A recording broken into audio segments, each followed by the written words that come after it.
Okay, hello guys. Okay, hello guys. Okay, hello guys. Okay, hello guys. Okay, hello guys. Welcome to the first part of my learning philosophy series. And this is not a real series. This is just like a collection of my thoughts about philosophy, some educational content. Yeah, and as you see, I won't make a very like beautiful presentation for you because I actually can't be bothered. I'm sorry. So if you're not interested in that type of content, I can understand. I would also recommend watching this at like 2 times the speed because otherwise it becomes a bit annoying. At least I like to do that. And yeah, today in my philosophy series, we will talk about synthetic a priori knowledge, or even better, the possibility. That's not how you write possibility, I think. Of synthetic a priori knowledge. Of course, this is the main question of Kant's theoretical philosophy. But I won't be talking about Kant that much because I don't think it's that useful to like use these highly convoluted terms. So first we need to define what we mean by knowledge. We have to give some definitions, right? And these are technical definitions. So I don't think this is what we mean when we talk in everyday language about synthetic a priori knowledge. In actual fact, we don't use this concept in everyday language. These are like these are philosophical terms, and as such need like a stipulation, a technical definition. Okay, let's maybe start at knowledge, and give a explication. Okay, we want to have this, and this is the first part. To give a technical definition of knowledge, but first we have to explicate it. First of all, it's clear that knowledge, it's a noun, and nouns are tricky. I don't like nouns because knowledge, it seems to be, what do we mean when we talk about knowledge? It's clear that we have to have a knower, meaning of a rational being that believes something, and what this rational being believes is actually true. Okay, this is like a minimal conception of knowledge. It's not sufficient, as I will show, but we know that knowledge, the concept of knowledge, is connected to the notion of truth, whatever we may mean by truth, and of a knower, a rational being, a human in our case, right? But these concepts are very general. Okay, so we can give a first preliminary definition. And we know this isn't true, but this is the way you explicate a notion, explicate a concept.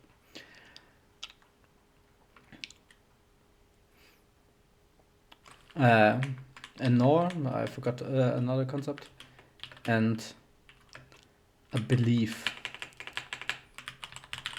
And this is one of the central concepts that are contained in our concept of knowledge, obviously.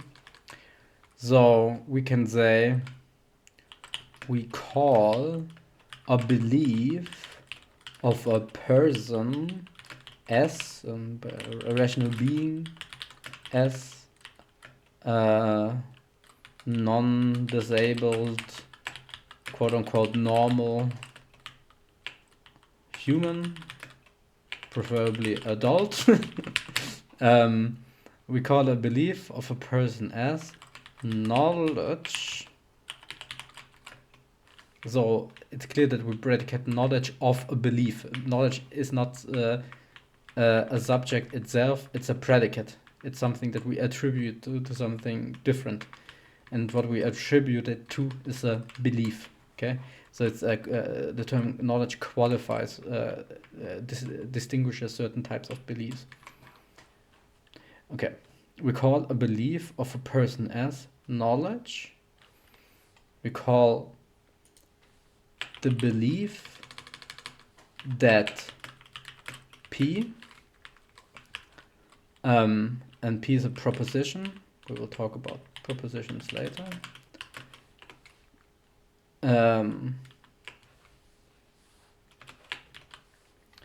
We call the belief that P, for example, that person over there is Samantha. Let's say we know Samantha. Let's say we have sufficient contextual knowledge to know what this actually means in a concrete situation. So we call the belief that P, that for example, that the person over there is Samantha, of a person S. Let's think of, maybe it's me, of Michael. I'm a rational being and I'm a non-disabled normal human being. I'm also an adult. And we call this belief knowledge only if, very important, only if, meaning it's necessary but may not be sufficient.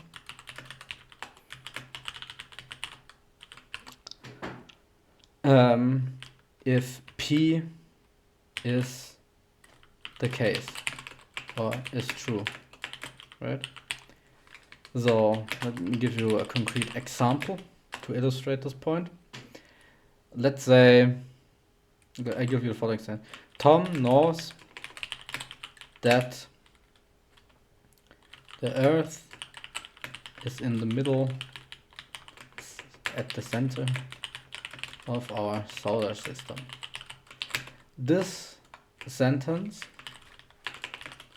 is obviously S is false by definition, and here I'm just like assuming that you have the same semantic intuition as I have, because you can't know something that isn't true, because knowledge by conceptual necessity involves truth. You can't know something that isn't true. It makes no sense. For example, sometimes people say the people in the Middle Ages knew that the sun is at the center of our solar system. No, they don't know. They can't know it because it simply isn't true that the sun, that the Earth is at the center of our solar system, right? Okay, so we have a motivation for this clause. Okay, let me give you a more concise way of writing this, so it's a little bit cleaner. Person, I just talk about person from now on, because talking about rational being is a little bit weird. Person S with belief that P, or the belief, this is what we call an open sentence, the belief B that P of a person S is knowledge, by the quotes, is knowledge if, then we have our first condition, P is true. Okay, but one is not sufficient. Is not sufficient for knowledge, and this can be illustrated very easily. Let's say, I'll give you a counterexample as well as in the previous case. Let's say you know a person, Thomas, and Thomas' hobby is to randomly guess the time of the day. You meet Thomas, and you ask him,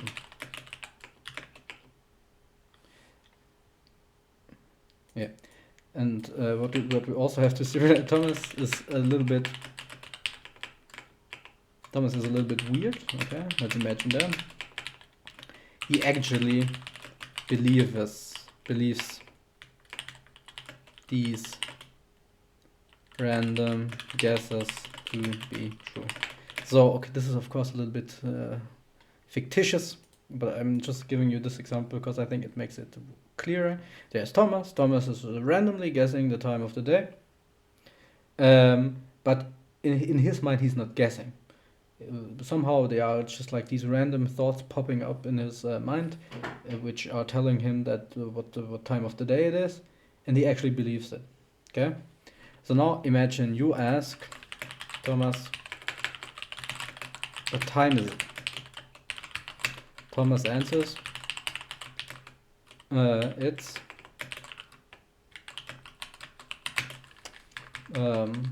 half 10:30 p.m. I think. I don't know how you Americans do it. Yeah, it's this time. And just by pure randomness, this is actually true. And now is the question: does or did Thomas know that it is? It's a weird guy. I don't support what he says, just to be clear. Yeah. And the obvious answer is that at least if you share my conceptual intuitions, and this is like very much accepted in philosophy, so if you deny this, then you will have a tough time. No, he didn't. But what he believed, yeah, his belief, Thomas' belief that it is now 21:31 is true, but there is no rational process behind it, okay? This is not knowledge. This is just like by pure chance he was right. But we want knowledge is not only believing something that is true, to be true, but also arriving at this belief in a rational way, okay? So there has to be a rational process behind knowledge. This is something which drives me mad when, for example, we talk about stock analysis. Yeah, some people say, "Ooh, Bitcoin will go up like tenfold," and then Bitcoin actually went up tenfold, and then these guys or girls say, "Ooh, I knew it." Nope, just because what you said happened, it does not mean, obviously, that you arrived at the conclusion that it will happen in a rational way, right? This is, yeah, I don't know. So I hope my points are clear, and if not, you can always ask questions in the comments.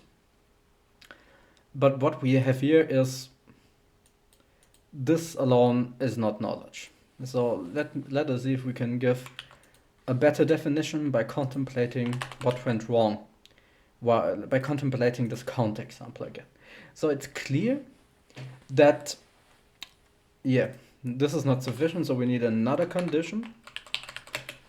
And it's clear that what we further need to add to make this an acceptable definition of knowledge is that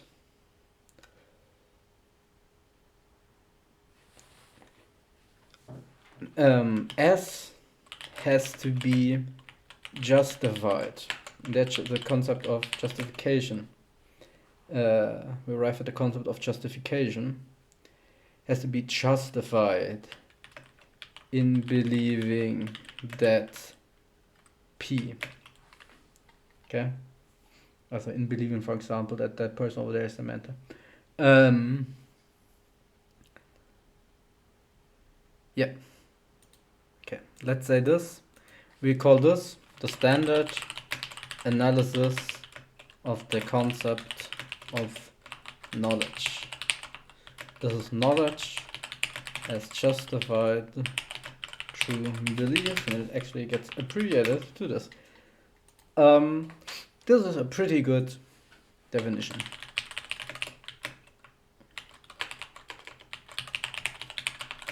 Pretty good definition, but there are also counterexamples. And you can also ask, what do we mean by justification? This is the problem with conceptual analysis. As soon as you started, there would be the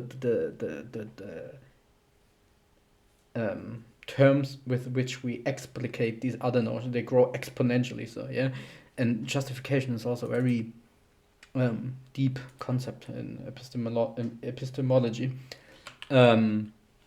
You can have in detail, I just like pointed it here, you can have modal explications, but that goes a little bit too deep, so I won't be talking about this. But there is another counter example. So we call these the get your cases. Yeah, but I won't be talking about these counter examples because it's actually not necessary. And this is a nice and neat philosophical trick I used to do when I was studying college back in the days.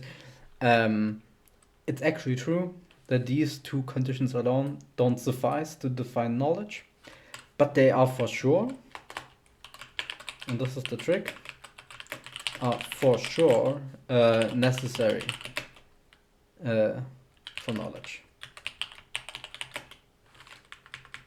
Necessary conditions for knowledge.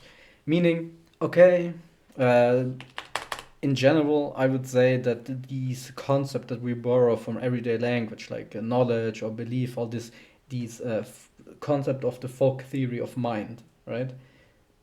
They are vague. They are not as precise as mathematical terms. So I actually don't suppose that you can give a precise definition of what knowledge is, and I don't think that's necessary. Actually, I think this is a little bit pedantic from many philosophers. Yeah, because these concepts just don't act that way. It's more of a language game, but for us it doesn't matter. We simply say, okay, we don't have a full grasp of a sufficient a set of necessary and jointly sufficient conditions to define the concept of knowledge, but that's fine with us because we know whatever knowledge is, it's necessary that it involves a true belief, and it involves some sort of justification. Okay, epistemological justification. You have to be able to actually give reasons for why you think that. That's a too intellectual explication, but there have to be reasons accessible to you that you can give other people to demonstrate the truth of what you believe. Okay, so we have necessary conditions, and this is our start for our main question about the possibility of synthetic a priori knowledge. Yeah, I think I'll end the first video right here because we're at 18 minutes already. I'm hoping you're still interested in this topic because I found it very fascinating. Maybe one little anecdote to the reason or the cases that demonstrate that this is not a sufficient definition. These are the get-your cases. Actually, Russell gave a better formulation of these cases as Gettier ever did. Gettier also is only known for this. This was a very small little essay he published, and then he was famous ever since, which is a bit weird if you ask me. But okay, let's say you walk through London and you see the Big Ben, and it shows you a certain time of the day. Let's say it's 12 o'clock in the evening. Not in the evening. Let's say it's 1 o'clock p.m. or something like that. You look at the clock and now you think, oh, it's 1 p.m. And it's actually true. It is 1 p.m. You are justified in believing that it's 1 p.m. since the Big Ben usually, and this is knowledge you have, usually indicates the time correctly. So you are justified, just as I am justified of thinking that it's 9 o'clock in the evening because it's like right here. This is like regular justification. You shouldn't understand justification in a very in a very strong sense. We mean it in a very down to earth sense, okay? But now imagine that the Big Ben is actually, that the clock of the Big Ben is actually it's an exceptional case because it's not working correctly. Just by pure randomness, so to say, you came there, and it was just a random fact that you watching at the Big Ben stared at the Big Ben at the exact same time that was displayed by the clock. Yeah, I didn't explain that very well. I'm very sorry. But yeah, I've just linked you to the Stanford Philosophy of Encyclopedia of Philosophy by Stanford. And you can read up on it yourself. All right, then see you in the next video. Bye bye.